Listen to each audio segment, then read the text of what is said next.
बिस्मिल्लाहिर्रहमानिर्रहीम। अस्सलाम वालेकुम नाज़रीन कराम, मैं हूं मखदूम शहाबुद्दीन और आप देख रहे हैं मेरा फेसबुक और यूट्यूब चैनल। उम्मीद करता हूं आप सब लोग बखैर आफियत होंगे और जहां भी होंगे अपने अहले खाना समेत खुश भी होंगे और महफूज भी।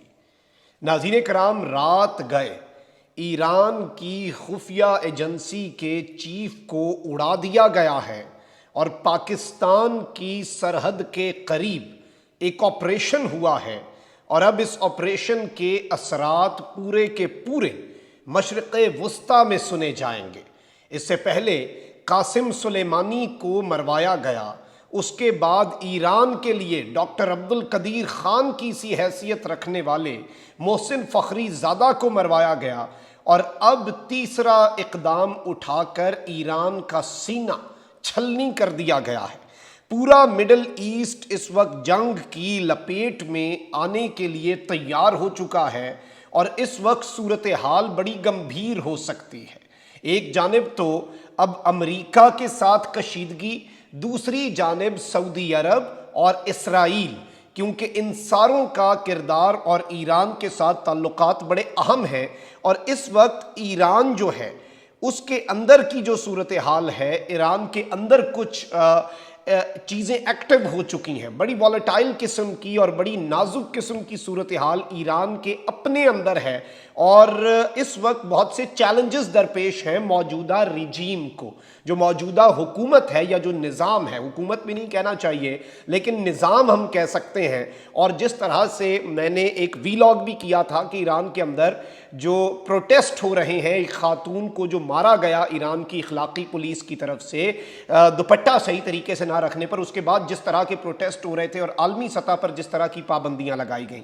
अब ईरान के IRGC Islamic revolutionary guard core सिपाही पासदाराने इनकलाब, जिनके अहम तरीन जनरल कासिम सुलेमानी को भी मरवाया गया, उसके बाद जिस तरह की टेंशन मशरिक़ वुस्ता में आई और उसके बाद जिस तरह की वॉलेटाइल किस्म की सूरत हाल, फिर इराक़ के अंदर अमरीका जो है उसके बेसिस पर हमले, फिर एक पूरे का पूरा निज़ाम चल पड़ा।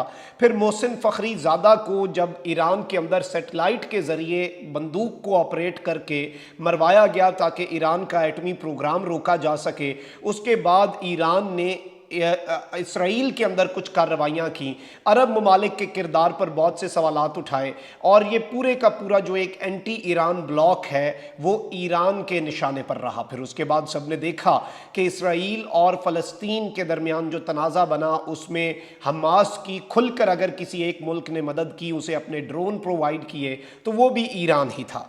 अब ईरान की जो IRGC है, इस्लामिक रेवोल्यूशनरी गार्ड कोर, उसके इंटेलिजेंस चीफ अली मूसवी को जाहिदान सिटी है ईरान की और जाहिदान शहर के अंदर गोली मारकर कत्ल कर दिया गया है और इस सारे मामले के अंदर कुछ इत्तलात हैं।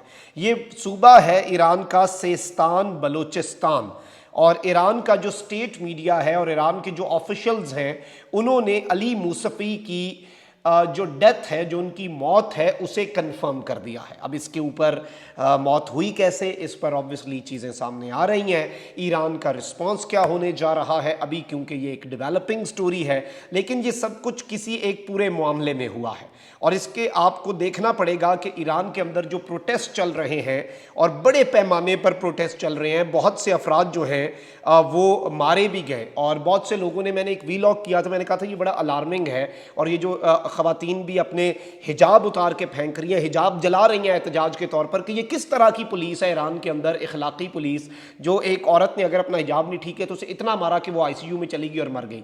अब उसके बाद एक बिल्कुल जो लावा अंदर ही अंदर उबल रहा था, स्टेट जब कंसर्न्स को एड्रेस नहीं करता, जब दबा देता है, फिर फ़ौरन चीज़ें भी इसमें आ जाती हैं। ईरान के ऊपर बहुत सी सैंक्शंस भी लगाई गई, ईरान की जो इखलाकी पुलिस के ऑफिशल्स हैं उनके ऊपर भी सैंक्शंस लगाई गई।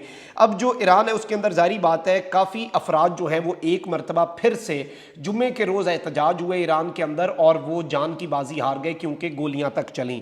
और इस सारे मामले के अंदर नाज़रीन कराम जो जाहिदान शहर है वहाँ पर भी काफ़ी ज़्यादा प्रोटेस्ट हुए और वहाँ पर भी तकरीबन आई विटनेसेस के मुताबिक एक मरतबा फिर तकरीबन 19 से ज़ायद अफराद जो हैं वो जान की बाजी हार गए। अब ईरान की जो इंटेलिजेंस एजेंसी है उसने इन वायलेंट प्रोटेस्ट के अंदर फॉरेन नेशनल्स को भी अरेस्ट किया है जिनका डायरेक्ट लिंक ईरान की तरफ से एस्टैब्लिश किया जा रहा है।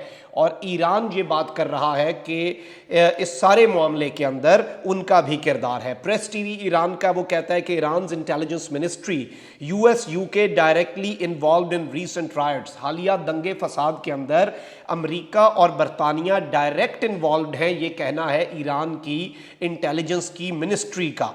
और इस सब के अंदर मुख्तलिफ हैकिंग्स के अंदर ईरान की इंटेलिजेंस मिनिस्ट्री को अमेरिका की तरफ से सैंक्शन भी किया गया और इसमें अल्बानिया हैकिंग है, दीगर इवेंट्स हैं। ये सारे इवेंट्स पिछले या तो चंद घंटों के हैं या फिर सितंबर के महीने के हैं। और जैसे ही अक्टूबर का महीना शुरू हो रहा था ईरान के अंदर ये कार्रवाई कर दी गई।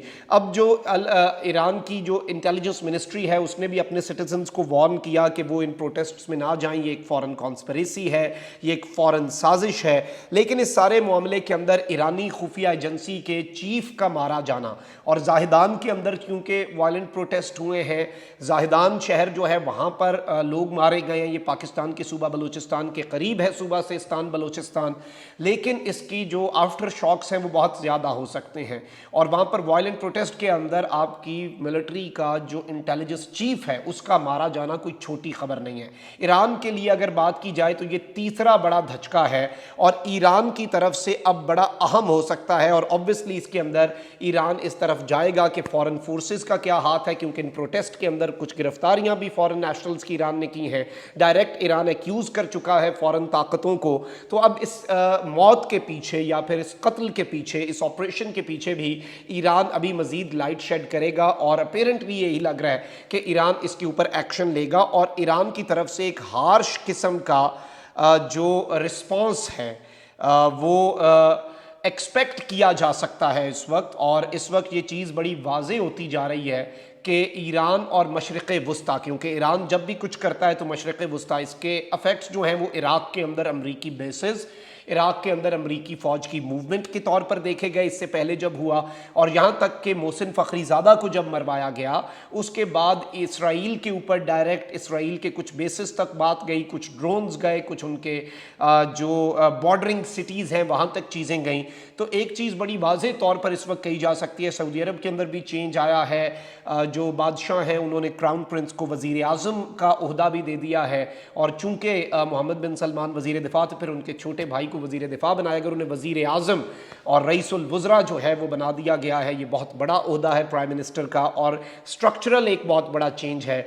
और इस सब के अंदर उनके टर्म्स जिस तरह से और ऑब्वियसली चाहे बाइडेन एडमिनिस्ट्रेशन के साथ उनके अच्छे टर्म्स नहीं भी रहे थे, लेकिन अब ये कहा जा रहा है कि जी चूंकि एक कॉमन एनिमी है तो ईरान के मामले पर बहुत से जो स्टेक होल्डर्स हैं वो यूनाइटेड भी होते हैं। तो ऑब्वियसली ये जो अपडेट है अभी चूंकि डेवलपिंग स्टोरी है, लेकिन अभी तक बहुत सी चीज़ें जो कन्फर्म हुई हैं वो इस जानिब बड़ी क्लियर इंडिकेशन कर रही हैं। अल्लाह ताला रहम करे, जंग से बचा रहे मशरक़ वस्तानी बल्कि दुनिया का हर कोना, लेकिन हालात जो है वो गंभीर हो भी सकते हैं।